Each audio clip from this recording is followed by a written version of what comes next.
Welcome back everybody to another update video for my Blu-ray collection. So I had a bit of a splurge in CEX and HMV in the UK.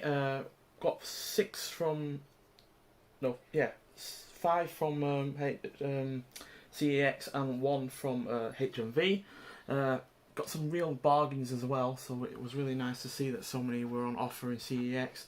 But yeah, I did plan on getting more from HMV, but unfortunately they didn't have a few of the ones that I wanted, so I've ordered them online, so you will see them at some point. So yeah, we'll look at the one from HMV first, and then we'll go through the 5 that I got from CEX. So the first one I got is Class of 1984. So yeah, it's kind of a high school action thriller with some exploitative elements to it, which I don't really agree with. But because it's written by Tom Holland, who went on to direct Fright Night, it's at least got some thematic weight to it, while it's got some entertaining set pieces. And yeah, it's got a good cast, solid soundtrack and score. And yeah, it's really about school violence and how it can go from bad to worse, really. So yeah, really rather decently done film. I've seen the sequel actually before this, Class of 1999, which was okay, but this is definitely the better of the two. And yeah, there's the interior. And there's the back, and yeah, it's a nice enough film. Like I said, it does go into exploitation area a bit, with some like sexual abuse, and there's a couple of bits that probably say are easily racist, but they're very minor in terms of the general length of this film, which is 98 minutes, and they're only 5-8 minutes maybe of the entire film. So yeah, highly recommend it, especially if you're into Mark L. Lester films, who obviously went on to do Commando and Firestarter. And then we got a bunch of cheapo Blu-rays. All of these were £2.50 or less. And the first of them is Magnificent 7, which isn't better than the original, but it's still really good in its own right. And yeah, it's got a fantastic cast. You've got Denzel Washington, Chris Pratt, Ethan Hawke. And yeah, it's got really good action. It's directed by the guy that did the Equalizer films, which also had good action, so you can see why. And yeah, you get a bonus disc with this, as well as the standard Blu-ray with the film on it. And yeah, it's a little bit on the long side. It's nearly 2 hours 20, I think, so it's not a short film by any means, but it's still a solid western in its own right, and it's probably the better western action film that we've had for a while, because we've had a lot of great westerns in the last couple of decades, but that's probably the best in terms of just pure action. So yeah, really nice to see that. And then we have Only the Brave, based on true events about firefighters who are dealing with a really rather vicious wildfire. And yeah, it's a fantastic film, really. Easily one of the better films of its type. And yeah, you've got a great cast as well. Josh Brolin, Miles Teller, Jeff Bridges, James Badge Dale, Taylor Kitsch and Jennifer Connelly. And yeah, I really like the slipcover that's come with it as well. I'm not typically a fan of slipcovers. I think they generally just get in the way. But yeah, it's a nice enough one, it's nice and shiny, which I guess is the benefit of a slipcover over a standard case. So yeah, there's the case itself. Don't need that because they're all out of date. So yeah, there we go. That's the case itself. Did come with a code for a digital version, but they're out of date, I think, at the moment.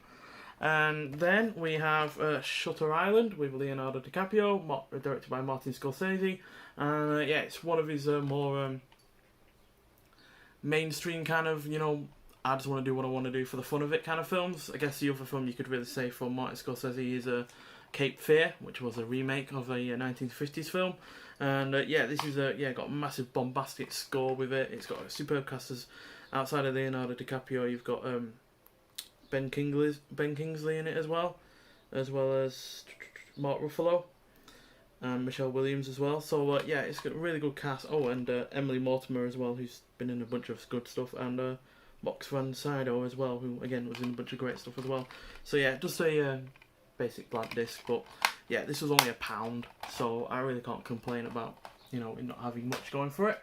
And then finally from second to last from CEX, we have The Finest Hours, which is kind of like an old school disaster film about a cargo freighter that splits in two, and it's about the US Coast Guard coming to rescue the people that are stranded. And yeah, really good visual effects, cracking cast. You've got Chris Pine, Casey Affleck, Ben Foster and Eric Bana. And yeah, really good film. I remember seeing this at the cinema and I really enjoyed it. Again, another blank Blu-ray disc, so nothing special in terms of that, but yeah, a really solid old school disaster film. If you're into your old school disaster films from say like the 60s and 70s, then you will really enjoy that. And finally, quite frankly, the bargain of the trip is District 9 in Steelbook. This only cost a fiver, and I guarantee it would have been 20-25 originally. And yeah, the Steelbook itself looks really rather nice. It's got no real scratches or dents on it, and yeah, really pleased with it. And yeah, it also comes with the J card as well, which is probably why it was a little bit more expensive than it might well have otherwise been. And a bunch of other leaflets as well, which I really don't care about. So yeah, fantastic sci-fi film about aliens that have come to exist in South Africa. One of the guys that is like, you know, overseeing them ends up becoming infected by I think their blood or gas or something or other, and ends up turning into one of them over time. And yeah, it's a fantastic film. It's the only Neil Blomkamp film that I've seen that I've properly enjoyed. Elysium was decent, but it was nowhere near as good as this. And I've not seen Chappie, which apparently wasn't much good either. So yeah, really fantastic steelbook. I like the rear end on it as well. I actually might well like the rear on it better than the front, but either way I like both sides. And yeah, for a fiver you really can't go wrong. Obviously I would have maybe preferred it in 4K over a Blu-ray, but I do like the steelbook, and like I said, only a fiver for a steelbook and Blu-ray is extremely cheap, especially considering some of the other Blu-rays were like £2, £2.50, and there's some in standard cases without anything extra. So yeah, real big steal on that District 9, and with CEX you never know really what you're going to get when going in there, because it's all second-hand stuff and you don't know who's been in trading in what. But again, all fantastic, and yeah, I look forward to going back again. And yeah, like I said, you will see some more stuff. I have something from eBay coming. It's a box set which I thought I would never be able to get my hands on because it went out of print a while ago. And then you got a few more stuff from HMV, and I think there's a Basic Instinct limited edition coming as well. So yeah, plenty more to come in the future. But nonetheless, thanks for watching, and I'll see you in the next one. Bye.